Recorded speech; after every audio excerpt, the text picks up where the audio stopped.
Now, if you guys want to be extremely successful in business, in life, in yourself, then you need to tap into God's favor.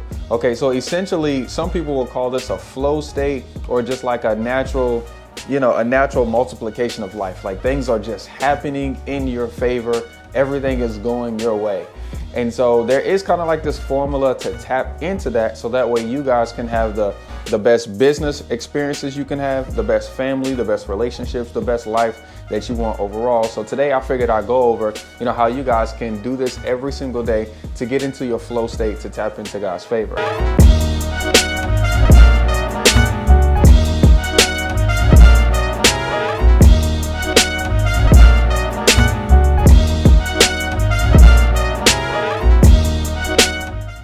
Number one is, what is favor? Okay, I want you guys to consider favor, God's favor in this particular thing is not having to work for something, but it works in your favor. Really, whenever something, could go a different way, it went another way by not your doing at all. I hope that makes any sense. This favor is just really like a recognition of, or like approval of like, hey, you're doing everything that you're supposed to be doing.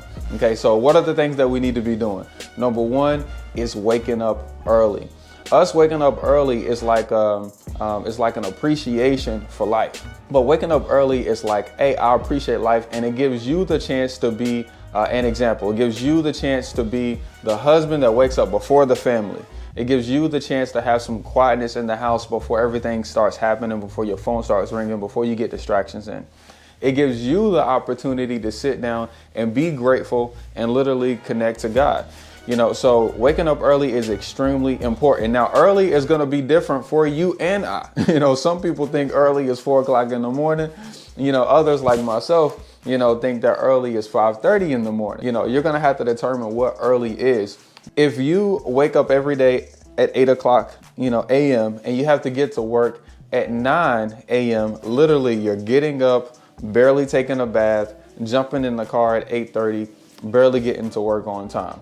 That's how you started your day, and a lot of you guys is doing that is getting distracted on the phone, watching the news, and literally putting a bunch of junk into you. So you're starting the day on E. Things is gonna pop up and happen to you, and you're just gonna be reacting to the things that happen. Versus the person that decides to wake up at 5:30 versus 8, he instantly has 2.5 hours of more time than you. 2.5 hours times 7 days.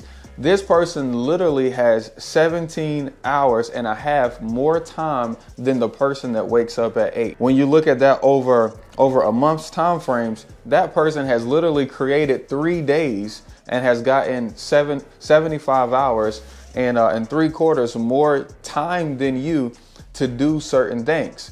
And so when you wake up early, you're naturally just going to have more time and be productive. Now, when you get up at that particular time, when you get up at, early like that, now you have time to be grateful. Lord, I'm grateful for waking me up. Lord, I'm grateful for, giving me good health. Lord, I'm grateful for my family. It gives you time to talk and just sit there and be grateful. My gratefulness is spent with like a cup of coffee, spent walking around on my land. I feed the chickens and let the dogs out. My gratefulness is getting the kids lunch, prepared, for school. That's my gratefulness. And that right there taps you into like a higher level, state of mind. Like you literally feel good now. You feel like joy versus, rush. After that, I typically jump into the workouts. Now, once again, this is a formula because you're trying to tap into God. You want to tap into God's favor. This is a feeling. We're trying to raise our awareness. We're trying to feel better. We need to get the blood pumping. Okay. And I promise when you wake up in the morning and you hit that workout, whether it's walking, running, lifting weights, doing crunches, whatever, calisthenics at home, in a gym, whatever, like literally, I don't even know how to explain it because I'm not like a scientist, I know that when I start working out in the morning, there's nothing for me to be stressed out with after my workout. Literally I'm at my highest like intensity, like right after the workout. I'm like, let's go get it. Everything is great after the workout. And so by the time I get the kids up and I get them to school and I start my day, At work, my whole day is on beast mode, is on beast mentality, because I'm literally like, I'm amped up, and I'm not amped up on no drugs, no vices, no medicine, no nothing. I'm amped up off my life, and I honestly think that's, I honestly think that's what God wants. I think that's like how you let him know that you're grateful for the things that you have and for the things that you're doing, and then lastly is after you get that workout in is you need to plan out your day. Okay.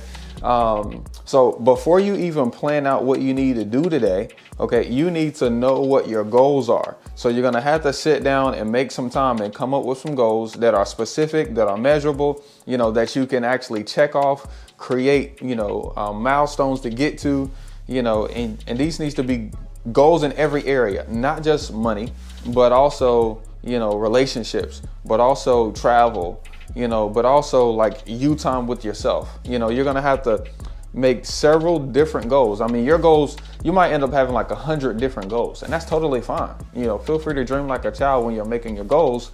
But as you're setting up your day, you need to have 5 to 6 different things that you need to do that are helping you get to your goal.